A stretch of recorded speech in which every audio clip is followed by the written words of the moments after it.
All right, folks, the African Union has come under fire for terminating the appointment of Arakana Chihombori Quayle. Is that right?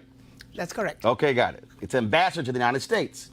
Now, a spokesperson for the AU chairman's office says that she has come to the end of her political appointment after spending 3 years in the position, but her supporters believe that she is being punished for her views. Joining us now for an exclusive interview about her dismissal is the former AU ambassador to the United States. So, okay,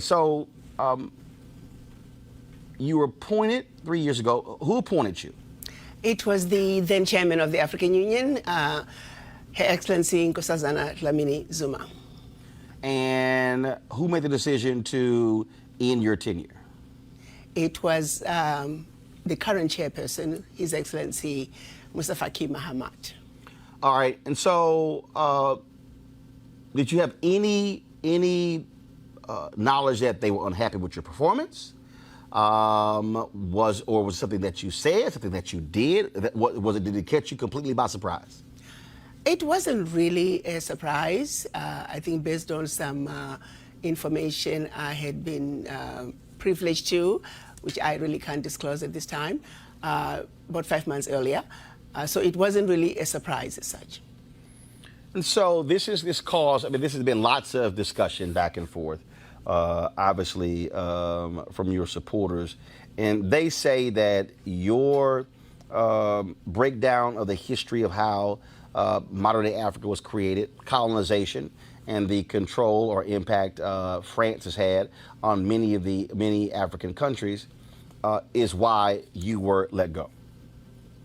My supporters feel that way, and there's some suggestion and some evidence. Like I said, I'm not privy to that information, but I would. There is some evidence to that effect. Yes. So you believe that France is still trying to silence you? Do you believe that? Let me put it this way.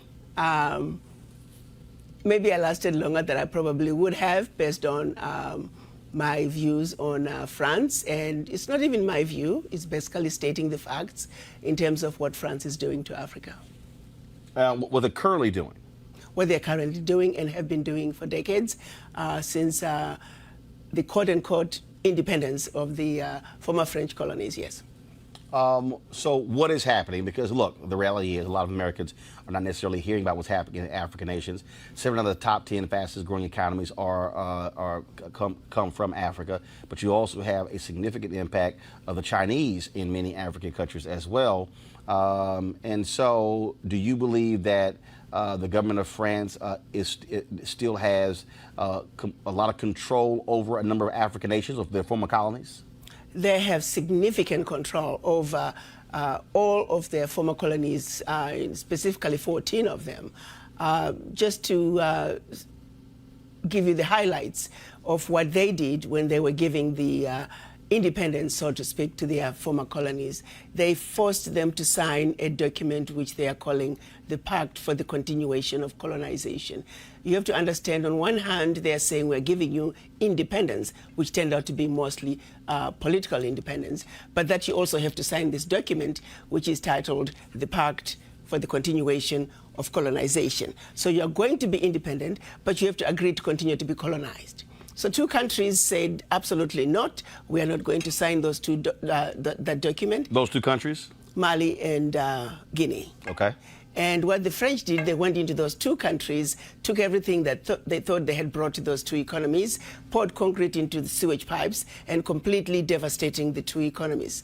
This was done as a way of letting the other countries know that if you do not sign this document, this is the fate that awaits you.